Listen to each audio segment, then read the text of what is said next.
Rawan and the magical adventure in the recycling factory. Today was the big day. Rawan and her best friend Leo stood in front of the great green factory. "I thought factories were gray and smoky," Leo whispered, looking at the bright vines crawling up the walls. Rawan adjusted her backpack, her eyes wide with excitement. They weren't here for a regular lesson. They were here to find the hidden magic of the city. Their teacher, Mr. Henderson, gathered the class at the heavy iron gates. "Inside these walls, nothing is ever truly gone," he said with a mysterious wink. Rawan felt a tingle in her fingertips. She loved the idea that things could have second lives. She followed Mr. Henderson closely as the giant doors creaked open, revealing a world of humming machines and rainbow-colored bins. As the class walked past a mountain of old newspapers, Rawan heard a soft, crinkly sigh. She peeked over a railing and saw a stack of paper that seemed to have a face. "Hello there," a thin, fluttery voice whispered. It was Papy, a crumpled news sheet. "I'm waiting for my bath," Papy said, wiggling his corners. Rawan gasped, realized that the factory was more than just machines, it was alive. Papy hopped onto a moving belt. "First, they soak us until we are mushy pulp," he explained to Rawan. "Then, they squeeze us flat and dry us out. I might come back as a brand new notebook or even a birthday card." Rawan watched as Papy disappeared into a giant, bubbly tank. She waved goodbye, amazed that a soggy mess could turn into something so clean and white. In the next room, the air smelled like a summer breeze. Rawan saw rows of glass bottles sparkling like diamonds. One green bottle with a shiny personality caught her eye.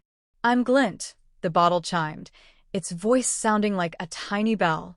"I've been a soda bottle 3 times already, but I think I'd like to be a window pane next.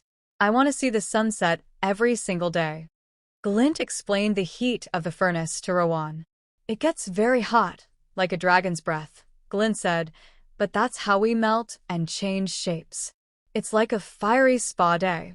Rawan watched through a thick protective window as the glass turned into a glowing, orange liquid.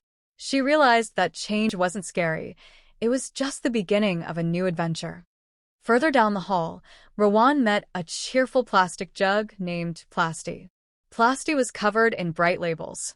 "I'm going to be shredded into tiny flakes," Plasty cheered, bouncing on the conveyor belt. Rawan was worried it would hurt, but Plasty just laughed. "It's like getting a haircut. After that, I'll be spun into soft, fuzzy thread to make a warm fleece jacket."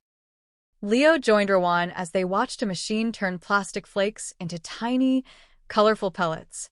"Look, Leo," Rawan cried. "Plasty told me these will become clothes." Leo reached out to touch a handful of the smooth pellets.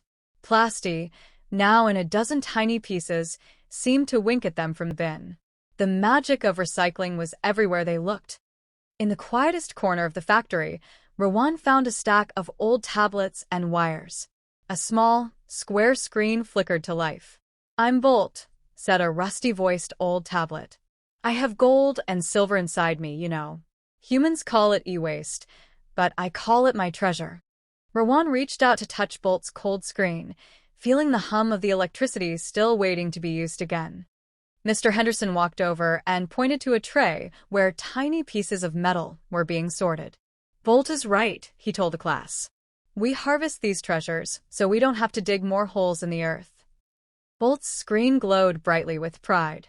Rawan realized that even the smallest chip had a big role to play in protecting the planet. On the bus ride back to school, Rawan was buzzing with ideas. She grabbed her sketchbook and started drawing. "Leo, we need to show everyone the magic," she said. Leo nodded, helping her sketch out a plan for their own transformation station in the school hallway.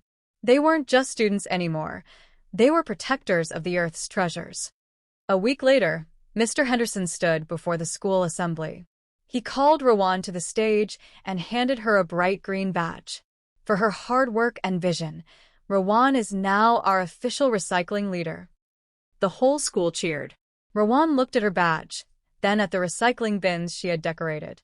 She knew that with a little bit of magic and a lot of heart, nothing would ever go to waste again.